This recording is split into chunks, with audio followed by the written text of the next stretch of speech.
প্রিয় ভিউয়ার্স, আসসালামু আলাইকুম। The daily campus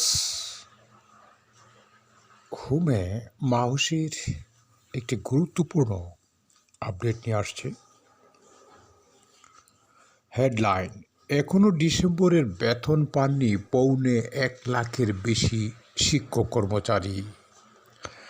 update 21শে January 7:11 PM।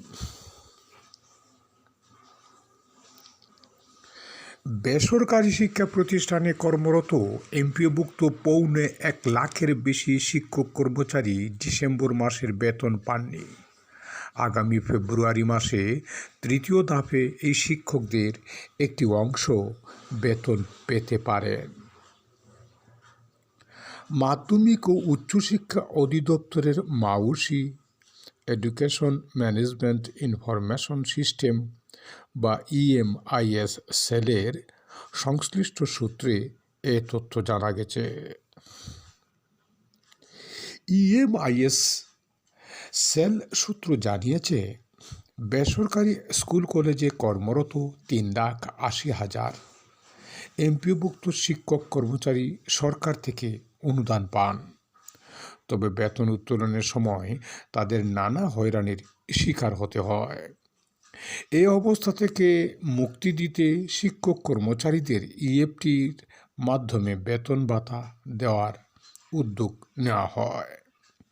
এই উদ্যোগের অংশ হিসেবে শিক্ষক কর্মচারীদের জাতীয় পরিচয়পত্রে দেয়া তথ্যের সঙ্গে এমপিওভুক্তির সময় জমা দেওয়া তথ্য মিলিয়ে দেখার উদ্যোগ নেওয়া হয়।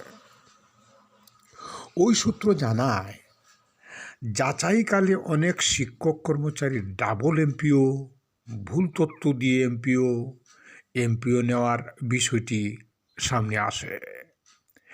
এছাড়া অনেকের এমপিওভুক্তির তথ্যের সঙ্গে জাতীয় পরিচয়পত্রের তথ্যের মিল নেই।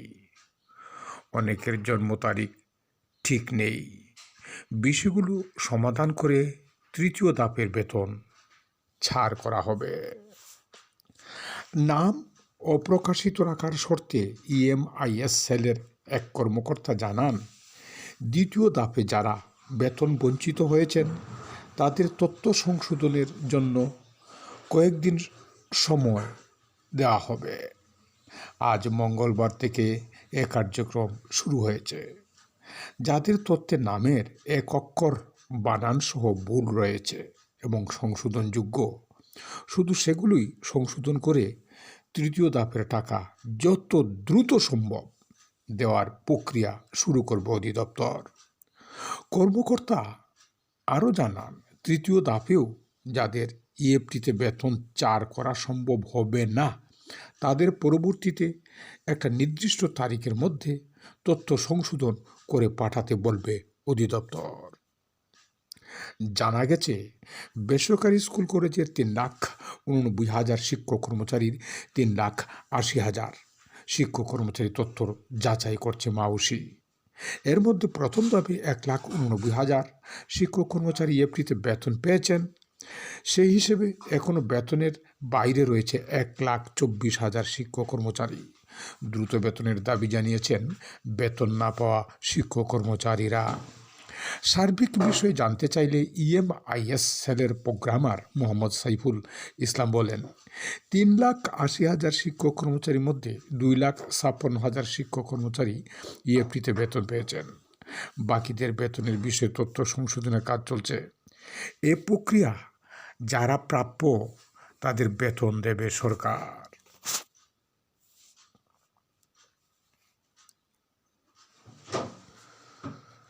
ধন্যবাদ সুপ্রিয় ভিউয়ার্স। এরকম শিক্ষা বিষয়ক আপডেট পেতে আমাদের ইউটিউব চ্যানেল মাস্টার টেলিকম 624 চ্যানেলটির পাশেই থাকুন এবং লাইক ও কমেন্ট করতে ভুলবেন না। আপনাদের সমস্যা সমাধান করার জন্য আমরা বদ্ধপরিকর। ধন্যবাদ। আসসালামু আলাইকুম।